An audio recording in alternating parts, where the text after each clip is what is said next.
back future doctors. Continuing in our NEET triple test series. Now let's look at the next question. Okay, right. As you can see here, this is a match. It's just matching list 1 with list 2. Okay, in list 1 we are having blood groups. Okay, and in list 2 we are having the corresponding donors blood group. Okay, so basically what we need to do, we need to identify who's the recipient and who could be the donor, right? Okay, so in order to understand, okay, we have a basic concept that is called as Landsteiner's law. So what Landsteiner's law gives us, it is basically on the antigen antibody interaction, right? Okay, so Landsteiner proposed two laws. First law is forward grouping and second law is reverse grouping. Basically these things are not given in NCERT, but I just wanted to share some idea. Okay, so as you can see, this law describes the principles of ABO blood grouping. So law 1 states, if an antigen are nothing but proteinaceous or any sugar molecules, okay, or any glycoproteins that are present on the surface of plasma membrane. Okay, so here if any antigen, say it's A or B, okay, if any antigen is present on the surface of RBC, the corresponding antibody will be absent in their plasma. Okay, what's the reason? The reason is obvious.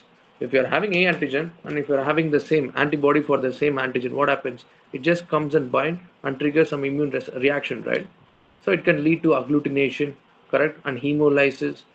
Okay, that's a pathological cause. Okay, so basically for a normal physiology, for a particular antigen, the corresponding antibody, okay, should not be present. In simple words, if I have A antigen over my RBC, the antibody against that A antigen should not be present in the plasma. Okay, so same thing applies. The second law is like reverse grouping. So you see, if you are having a particular antibody in your plasma, the corresponding antigen should not be present on the surface of RBC, correct? So let's say we are having antibody against B antigen. That means what should be the antigen on the surface of RBC? It should be A antigen. Getting the idea? So these are the, okay, in NCERT you do not have the term like law 1 and law 2, but basically this is the idea. Okay. So looking at the point, let's say a person having a blood group of AB. In AB blood group, he is going to have both A antigen and B antigen, correct?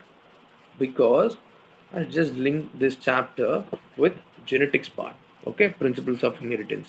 There we see that ABO blood grouping is an example for multiple allelism. Yes or no?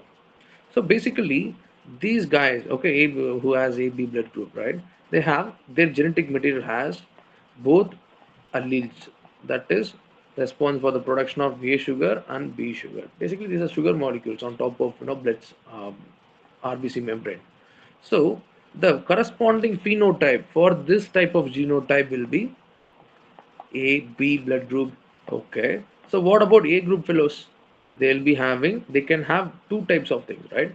One is homozygous A alleles or heterozygous IA and I naught. So both these genotypes can result in the phenotype of A blood group. What about B? Similar, homozygous condition and heterozygous. Since this IO allele cannot produce any polysaccharide, that is glycoprotein on top of sugar molecules, they are considered to be recessive. That is the idea of recessive. Its effect is masked, right? Okay, so you see here we are having B blood group. What about O blood group? It is homozygous recessive, correct? So what are we going to have? We are going to have IO and IO. Okay, so these are O groups. So basically, neglecting that RH factors, rhesus factor, let's focus on only ABO blood grouping. So if you see, so these guys, O blood groups are there, right? They can be universal donors. Why? Because there won't be any, be it antigen against A, antibody against A or antibody against B. It is not going to affect these bloods, right? These RBCs, because it doesn't have any signaling molecules that triggers the immune system. Okay, so these are nothing but our universal donor. What about AB? These guys have both A and B. So what happens? So it is not going to be affected by any of the antibody. These guys are like universal recipient. They cannot donate to anyone. Correct? They can donate to AB blood groups, but these guys can receive blood from anyone because their plasma is not going to contain any of the antibodies be it no antigen A or antigen B. Okay, that is the idea. So AB blood groups are universal recipient and O blood groups are universal donor. Okay, now let's come back to this question. So you see, so A, okay, so we are having blood group and then donor groups. To who all A blood groups can donate? They can donate to A and O, right? So look at the options. You can have two differentials here, right? Because A is matching with 4. Okay. So what about B? B can donate to B and O, yes or no? Okay, perfect. So B is 2, which means now I can surely mark this. In examinations, you are going to get only 60 seconds. Okay. So my advice is once you're getting two options and you're having that, there is no other option that is matching your response, means just mark this as 4 and just move on to the next question. But for sharing some idea, okay, I'll just proceed to the other things. You see, option C, AB blood group, they can they donate blood? They can receive the blood from AB, A, B, and O, right? So these are the respective donors, yes or no? So C with 2, correct?